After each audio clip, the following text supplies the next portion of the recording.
Hi everyone, I am Vedansh from IIT Roorkee. And अगर तुम एक ड्रॉपर हो एंड जेई 2027 की प्रिपरेशन कर रहे हो, देन अभी तुम्हारे माइंड में बहुत सारी चीज़ें चल रही होंगी। कुछ लोगों को सेल्फ डाउट हो रहा होगा, कुछ को कंफ्यूजन हो रहा होगा एंड कुछ को लग रहा होगा मेरे को एक अच्छा कॉलेज मिलेगा भी या नहीं मिलेगा। एंड यार ऐसी बहुत सारी चीज़ें चल रही है तुम्हारे दिमाग में and I can relate with you guys, क्योंकि मेरे साथ भी हुआ था, because I am also a dropper. So इस वीडियो के अंदर तुमको एग्जैक्टली बताऊंगा कि यार मैंने अपनी प्रिपरेशन के टाइम ऐसी क्या चीज़ें करी थी जिससे मेरी रैंक इंप्रूव हुई, मेरी प्रोडक्टिविटी अच्छी रहती थी पूरे दिन की। सो तुम भी वो चीज़ें फॉलो करोगे अगर, देन तुम्हारी भी रैंक इंप्रूव होने के बहुत ज़्यादा चांसेस है। So make sure to watch this video completely. Let's begin the dropper corner. अब कुछ लोगों ने अपना ड्रॉपर स्टार्ट कर दिया होगा, कुछ लोग सोच रहे होंगे, बट बिफोर एवरीथिंग तुम ड्रॉपर बन चुके हो या बनने वाले हो, तुम्हें एक चीज़ करनी है अभी। अब तुम्हें एक डायरी लेनी है, उसके अंदर एग्जैक्टली वो सारी गलतियां लिखनी है एक जगह, जो भी तुमने अपने 12th में करी थी। कुछ भी हो सकता है, एनी काइंड ऑफ डिस्ट्रैक्शन, या तुम क्वेश्चंस नहीं लगाते थे, रिवीजन नहीं करते थे, मॉक नहीं देते थे, उसको एनालाइज नहीं करते थे। वो सारी की सारी गलतियां तुम जितने डिटेल में लिख सको वो लिखो। उसके बाद अपने मेंस का स्कोर, एडवांस का स्कोर, नॉट क्वालिफाइड जो भी है उसको भी लिखो। एंड वो चीज़ लिख कर कहीं पर भी अपने एक, जहाँ पर पढ़ाई करते हो स्टडी टेबल, वहाँ पर लगा दो एक दो जगह, ताकि वो चीज़ तुमको through out your drop year दिखती रहे। अब स्टार्ट करते हैं, बेसिकली डिफरेंस समझते हैं पहले एक मेंस के एग्जाम में, एक एडवांस के एग्जाम में। अब मेंस के एग्जाम में यार बहुत सारे क्वेश्चन होते हैं, ऑलमोस्ट 75 होते हैं, फिर उसमें MCQ होते हैं, न्यूमेरिकल होते हैं, ऑप्शनल होते हैं, काफ़ी सारी चीज़ें होती हैं। अब यहाँ पर हम एक एडवांस का पेपर कंसीडर करें तो 50 to 54 क्वेश्चन आते हैं। एंड ये जितने भी क्वेश्चन होते हैं इनकी क्वालिटी बहुत अच्छी होती है। यहाँ पर क्वांटिटी एंड यहाँ पर क्वालिटी है। अब तुम समझो कि जो मेंस का पेपर है उसके अंदर ज़्यादा नंबर ऑफ चैप्टर से क्वेश्चन आएंगे, यानी कि अगर उसको हमें टैकल करना है, उसको क्रैक करना है, तो हमें ज़्यादा नंबर ऑफ चैप्टर्स को पढ़ना पड़ेगा। अब कोई क्वेश्चन अच्छा होता है मेंस के पेपर में, कोई सिर्फ बेसिक सा होता है फॉर्मूला बेस्ड, वो मॉडरेशन पूरा चलता रहता है पेपर में। बट एडवांस में क्या होता है यार, यहाँ पर सारे ही क्वेश्चन अच्छे होते हैं कहीं ना कहीं। तो जो भी चीज़ यहाँ पर आने वाली है वो बहुत ही डेप्थ में आने वाली है। तो अब यहाँ पर तुम्हें एक कैटेगराइजेशन करना है, पूरे सिलेबस को पकड़ो एंड उसमें बैठो कि यार देखो मेरा चैप्टर कौन सा अच्छा है, किस में मेरी स्ट्रेंथ है, किस में मैं वीक हूँ, एंड उसको ऐसे कैटेगराइज कर दो। तुम 3 मार्कर ले सकते हो, रेड, ब्लू एंड ग्रीन, जो भी तुम्हें लेना है। ग्रीन में लगा दो कि हाँ यार मेरे अच्छे चैप्टर्स हैं, मेरे ग्रीन में स्ट्रेंथ है। फिर तुम ब्लू में लगा सकते हो जो तुम्हारे डिसेंट लेवल है कि यार अगर मैंने टाइम दिया तो मेरे अच्छे हो जाएंगे। फिर रेड वो चैप्टर जो तुम्हारी वीकनेसेस हैं उन सबको मार्क कर दो, यार इनमें तो मैंने बहुत टाइम लगाया ऑलरेडी 12th में, बट अभी भी मेरे से कोई क्वेश्चन नहीं बनता, इनका हार्ड से हार्ड क्वेश्चन भी आ जाए। अब तुमको एक क्लियर पिक्चर दिखेगी।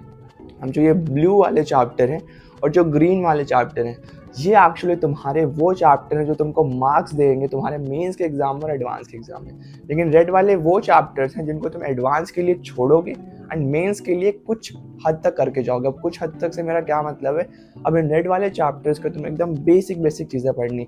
फॉर एग्जाम्पल फॉर्मूलाज हो गए, केमिस्ट्री की बात करें तो रिएजेंट्स क्या करते हैं, उनके एप्लीकेशन छोटे छोटे हो गए। एंड जो भी बेसिकली यार जो छोटी छोटी चीज़ें वो तुम्हें पढ़नी। बिकॉज यार जब मैंने अपने 12th में एग्जाम दिया था, मैंने ये गलती करी थी कि मैंने मेंस के एग्जाम में बहुत ज़्यादा सिलेबस नहीं कवर करा था। कुछ चैप्टर जो मेरे को पसंद है, जिनमें मेरे को अच्छा लगता था क्वेश्चन बनाने पे, मैं सिर्फ वही पढ़ के गया था। एंड मैंने सोचा था यार छोड़ देता हूँ, नहीं आएगा तो एक दो क्वेश्चन से मेरा क्या हो जाएगा। तो किस्मत के भरोसे थोड़ा मैं हो गया था। एंड वहाँ पर सिर्फ लेजिट बता रहा हूँ, थर्मोडायनेमिक्स एक फॉर्मूला बेस्ड क्वेश्चन आया था, मेरे से नहीं हुआ।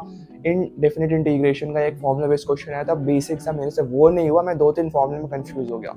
तो इट इज़ वेरी इंपॉर्टेंट कि तुम एक बार फॉर्मूला जितने भी हैं उनको अपने माइंड में भाई अच्छे से डाल लो। अब तुम यहाँ पर जब मेंस का पेपर देने जाओगे, कि बहुत सारे चैप्टर से क्वेश्चन आ रहे हैं, तो उन चैप्टर्स में तो तुम्हारे स्कोर आ जाएगा जो तुम्हारे अच्छे थे, यानी कि ग्रीन एंड ब्लू वाले। और जो रेड वाले चैप्टर तुम्हारा, उसके अंदर भी स्कोर आएगा। अब देखो बहुत ही हार्ड क्वेश्चन आ गया देन तो फिर हम नहीं कर सकते, बट एटलीस्ट अगर एक फॉर्मूला बेस्ड क्वेश्चन आया या थोड़ा सा कॉम्प्लेक्स क्वेश्चन आया, बहुत कॉम्प्लेक्स नहीं, थोड़ा सा भी कॉम्प्लेक्स क्वेश्चन आया, तो हम एक दो फॉर्मूला डालकर देखेंगे। अगर कुछ हमारा रिजल्ट आ रहा होगा तो हम उसको टिक करके आएंगे, क्योंकि वहाँ पर हमें रिवॉर्ड ज़्यादा मिल सकता है। तो मोर और लेस तुम ऐसे अपना मेंस का पेपर सेट कर लोगे। लेकिन एडवांस के अंदर तुमको रेड वाले क्वेश्चन इसलिए छोड़ने क्योंकि यहाँ पर बातें थोड़ी डेप्थ में होने वाली है। तुमने ग्रीन कर लिया, तुमने ब्लू कर लिया, एंड उनको सिर्फ करना नहीं यार, उनके अंदर घुस जाओ, उनके like an number of question practice करो। यूट्यूब से, मॉड्यूल से, कोई अच्छी बुक हो, 2-3 चैप्टर को ऐसा मिक्स करके एक नया क्वेश्चन बनाओ। यूज AI, चैट जीपीटी, उसमें 2-3 कॉन्सेप्ट डाल दो, बोलो मेरे को नया क्वेश्चन बनाकर दे दो, एंड फिर उस क्वेश्चन को प्रैक्टिस करो। क्योंकि यहाँ पर बहुत ही डेप्थ में चीज़ें होने वाली है, एंड वहाँ पर 1 मार्क्स निकालना भी बहुत बड़ी बात होती है एडवांस के अंदर। तो जितना डेप्थ में पढ़ सकते हो उन्हीं को पढ़ो, एंड अपना टाइम वेस्ट मत करना उन चैप्टर्स में जो तुम्हारी वीक है, या फिर तुमको उनमें क्वेश्चंस नहीं बनने, क्योंकि वो एडवांस में भी नहीं बनने वाले।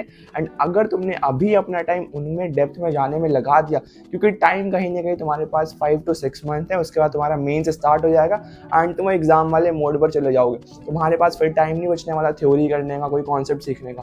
तुम मेनली क्वेश्चन ही लगा रहे होगे या PYQs लगा रहे होगे या फिर मॉक टेस्ट दे रहे होगे। तो हमें वो सारी चीज़ें अभी से कंसीडर करनी पड़ेंगी, इसलिए बोल रहा हूँ अभी से कैटेगराइजेशन कर लो, बहुत हेल्प मिलेगी। मैंने भी अपने ड्रॉप ईयर के स्टार्ट में जो मेरा कंटेंट पेज होता है ना बुक का, मैंने सब में मार्क कर लिया था कि यार मेरे को इन चैप्टर्स पर ज़्यादा फोकस करना है, इन पर कम करना है, इनमें मेंस में निकालना है, इन पे एडवांस में करना है। तो यार वो एक क्लियर पिक्चर अगर तुम्हारी अभी से स्टार्टिंग से इनिशियली बन जाती है ना, तो बहुत लॉन्ग टर्म में फ़ायदा होता है। अब तुमको बताता हूँ क्या तुम्हारा, चलो कुछ लोगों का सिलेबस हो गया होगा, कुछ लोगों का थोड़ा हुआ होगा।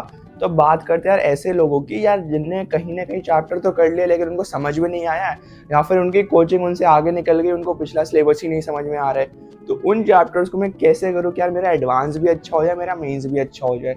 तो तुम्हें क्या करना है, उस चैप्टर को खोलो, अगर तुम्हारे पास कोई बुक या मॉड्यूल है तो उसको भी 1 मिनट के लिए साइड में रखो, यूट्यूब पर जाओ एंड एक 1 शॉट लेक्चर देखो। अब वो 1 शॉट लेक्चर कोई 15-16 घंटे का नहीं होना चाहिए, लेक्चर होना चाहिए सिर्फ 4 से 5 घंटे का, एंड उसमें एग्जैक्टली वो सारी चीज़ें होनी चाहिए। फॉर एग्जाम्पल कॉन्सेप्ट अच्छे से बता रहे हो, कुछ क्वेश्चन बता रहे हो, अगर ये सारी चीज़ें प्रेजेंट है उसको देख कर तुम्हारा काम हो जाने वाला है। पूरा लेक्चर तुम्हें 14 से 15 घंटे का अटेंड करने की कोई नीड नहीं है। सो मेक श्योर तुम ऐसे छोटे छोटे जो लेक्चर्स है 3 से 4 घंटे पर, उन पर फोकस करो एंड अपना पूरा काम निकालो वहाँ से। फिर जब एक बार तुम्हारे पास कॉन्सेप्चुअल अंडरस्टैंडिंग बन जाती है, अब बहुत सारे लोग क्या करते हैं ना, क्वेश्चन ही नहीं प्रैक्टिस करते, या फिर क्या करेंगे कि टीचर का कोई वीडियो लगा लिया यूट्यूब पर, वहाँ पर वो क्वेश्चन सॉल्व करें एंड तुम एक नोटबुक लेकर बैठ गए हो एंड वो ब्लैंक ही रहेगी, क्योंकि तुम सिर्फ लाइक क्वेश्चन को देख रहे हो सॉल्व होते हो, तुम एक्चुअली में खुद नहीं सॉल्व कर रहे। तो तुम्हें वो गलती नहीं करनी, तुम्हें यहाँ तो कोई बुक लेनी है या फिर कोई अच्छा मॉड्यूल लेना है, उसमें तुम्हें खुद से सॉल्व करने हैं क्वेश्चंस के, पूरा सोल्यूशन लिखना है डिटेल में, तब जाके उसका आंसर चेक करना है। एंड अगर नहीं आता फिर सोल्यूशन पर रिलाई कर सकते हो, बट खुद से एक अच्छा ट्राई देना है हर एक क्वेश्चन को, क्योंकि basically the moral of the story कि तुम्हें अपनी थिंकिंग डेवलप करनी है। क्योंकि एडवांस के अगर तुम क्वेश्चन ले लो, इवन मेंस के भी बहुत सारे क्वेश्चन में तुम्हें थोड़ा सा क्रिटिकल थिंकिंग चाहिए होगी, जिसके लिए तुम्हारी जितनी ज़्यादा प्रैक्टिस होगी किसी क्वेश्चन की या कॉन्सेप्ट की, तुम उतना ज़्यादा सोच पाओगे एग्जाम के अंदर। अब तुमको एक और इंटरेस्टिंग टेक्निक बताता हूँ, बट उससे पहले आई वुड लाइक टू से सब्सक्राइब कर लो यार। Another most important thing in drop year is your revision strategy. अब देखो revision is very important in drop year, and तुम लोगों को लग रहा होगा यार रिवीजन तो चलो कॉमन सी चीज़ें सब लोग करते हैं, नहीं यार, तुम्हें एक्चुअली उसके लिए एक अच्छी स्ट्रैटेजी फॉलो करनी पड़ेगी। तुम अगर रैंडम रिवीजन करने वाले हो देन तुमको कुछ भी याद नहीं रहने वाला एग्जाम के टाइम में। अब तुमको एग्जैक्टली बताता हूँ मैंने क्या करा था। स्टार्टिंग में मेरा भी यही होता था कि मैं भाई इतना सब पढ़ रहा हूँ, 4-4 बार रिवाइज कर रहा हूँ, लेकिन कुछ दिमाग में नहीं रहता। तो उसके लिए एक चीज़ बता रहा हूँ, जब भी तुम अपना दिन स्टार्ट करो, तुम सुबह सुबह उठ रहे हो या फिर जब भी सोने जा रहे हो, उसके आधे घंटे पहले अपना रिवीजन स्टार्ट कर दो एंड तभी वो सारे कॉन्सेप्ट पढ़ो जो तुमको बिल्कुल नहीं याद हो रहे थे। क्योंकि केमिस्ट्री में बहुत सारी ऐसी चीज़ें हैं जो तुमको नहीं याद होने वाली, तो तुमको एग्जैक्टली उसी टाइम पर वो सारी चीज़ें करनी ताकि वो चीज़ें तुम्हारे दिमाग पर बैठ जाए। एंड दूसरी चीज़ क्या करनी तुम्हें, जब भी तुम क्वेश्चंस कर रहे होगे वहाँ पर कुछ हार्ड क्वेश्चंस आएंगे जो तुमसे नहीं बनेंगे, उनकी एक सेपरेट डायरी बना लो एंड उन क्वेश्चंस को लिखो। जब तुम टेस्ट दे दो अपना, या फिर तुम ऐसा रैंडम ऐसे मॉड्यूल वगैरह में भी क्वेश्चन प्रैक्टिस कर रहे होगे, तो उन क्वेश्चन को या तो मार्क कर लो, रेड ब्लू ग्रीन किसी से भी कर सकते हो, या फिर एक डायरी बना लो जहाँ पर क्वेश्चन तुम लिखते रहो कि यार इस क्वेश्चन को मैं सॉल्व कर रहा था, या यहाँ पर मेरे को प्रॉब्लम आई थी। एंड इवन ये भी लिख सकते हो कि यार क्या गलती करी तुमने, सिली मिस्टेक करी है, या फिर तुम्हारा कोई दिमाग में वो चीज़ ही नहीं आई थी, या फिर तुम भूल गए, या तुमने कभी पढ़ा नहीं, कुछ भी हो सकता है। एंड नंबर ऑफ रीजन है, तुम उनको लिखो एंड उनको तुम्हें रिवाइज कैसे करना है, जैसे 1 हफ्ते में या 2 हफ्ते में, या फिर जब भी तुम्हारा टेस्ट होता है टेस्ट के पहले उन सारे कॉन्सेप्ट को, उन सारे क्वेश्चन को एक बार देख लो, समझ लो कि हाँ यार उस टाइम पर ये गलती हुई थी, अब नहीं करनी, ताकि वो गलतियां तुम्हारे दिमाग पर है जिसकी वजह से तुम दोबारा नहीं रिपीट करोगे। Moral of the story is कि हमने जो एक बार गलती कर दी उसको समझ लिया, उसको हमको दोबारा नहीं करना है। Now coming to the most important thing of this entire video, mock test analysis. अब यार मॉक टेस्ट पेपर तुम में से बहुत सारे लोगों ने मिस आउट करा होगा 12th के अंदर भी, जो तुमको रिग्रेट हो रहा होगा आज भी। एंड मैंने भी यार मॉक टेस्ट ना के बराबर दिए थे, एंड या फिर देता भी था तो ऐसे देता था कि हाँ यार ये वाला क्वेश्चन हो जाएगा, स्किप करो, ये वाला हो जाएगा, स्किप करो। जो थोड़ा सा ऐसा लगता था डाइसी उसको मैं करके देख लेता था। लाइक ये मेरी स्ट्रैटेजी थी, ये मैं फॉलो करता था। ये कोई मॉक टेस्ट होता है नहीं ना। तो मॉक टेस्ट क्या होता है, तुम्हें एग्जैक्टली टाइमर लगाना है 3 घंटे का, एंड हर एक क्वेश्चन को फुल ट्राई देना है, एंड तुम्हें उसमें सोचना है कि यार मेरे को ये वाला क्वेश्चन करना चाहिए या नहीं करना चाहिए। तो किस तरीके से तुम टाइम सेव कर करके 3 घंटे के अंदर मैक्सिमम क्वेश्चन कर सकते हो, तुम्हारा माइंडसेट ये होना चाहिए, ना कि ये क्या ये तो हो जाएगा, मैं आगे बढ़ जाता हूँ, ये भी हो जाएगा, मैं आगे बढ़ जाता हूँ। ऐसे नहीं करना होता मॉक टेस्ट। ये मैंने करी थी यार, मेरे को बहुत रिग्रेट हुआ। फिर ड्रॉप ईयर के अंदर एग्जैक्टली फिर मैंने 3-3 घंटे का टाइमर लगाता था एंड क्वेश्चन ऐसे पिक करता था जो मेरे ज़्यादा से ज़्यादा मेरे को मार्क्स दे पाए एंड 3 घंटे के अंदर मैं मैक्सिमम क्वेश्चन अटेम्प्ट कर पाऊँ। तो तुम्हें ऐसा कुछ स्ट्रैटेजी बनाना है एंड वो कैसे आएगी, जब तुम ज़्यादा से ज़्यादा मॉक पेपर दोगे, जब तुम उनको एनालाइज करोगे। Analysis is also very important. जब तुम्हारा एक मॉक टेस्ट हो गया, अब उसको छोड़ो मत कि मैं 2 दिन बाद इसको देखूंगा मेरे क्या गलतियाँ हुई थी। उसी टाइम पर जैसे तुम्हारा पेपर खत्म हुआ, खोल कर देखो कितने क्वेश्चंस गलत हुए हैं, किन की वजह से आंसर तुम्हारा नहीं आया, सिली मिस्टेक थी, कॉन्सेप्ट नहीं पता था, फॉर्मूला गलत डाल दिया, कैलकुलेशन एरर था, क्या था एग्जैक्टली, एंड उसको नोट डाउन करते जाओ या फिर क्वेश्चन को सेव कर लो या मार्क कर लो, कुछ भी कर सकते हो। But at least try to figure out क्या एग्जैक्ट गलती हुई, ताकि वो गलती तुम अगले मॉक टेस्ट में रिपीट ना कर पाओ। अब एनालिसिस तुमको सिंपल सा बता दिया, करना कुछ नहीं होता है, देखना है अच्छे से एनालिसिस करने की कौन सा सही है कौन सा गलत है, किस टाइप की गलती हुई है, या फिर तुमने एक पर्टिकुलर क्वेश्चन में कितना टाइम लगाया। अगर जिसमें ज़्यादा टाइम लग रहा है तो क्या इसका दूसरा तरीका था कोई जिसको मैं अगर अप्लाई करता मेरा टाइम सेव हो जाता।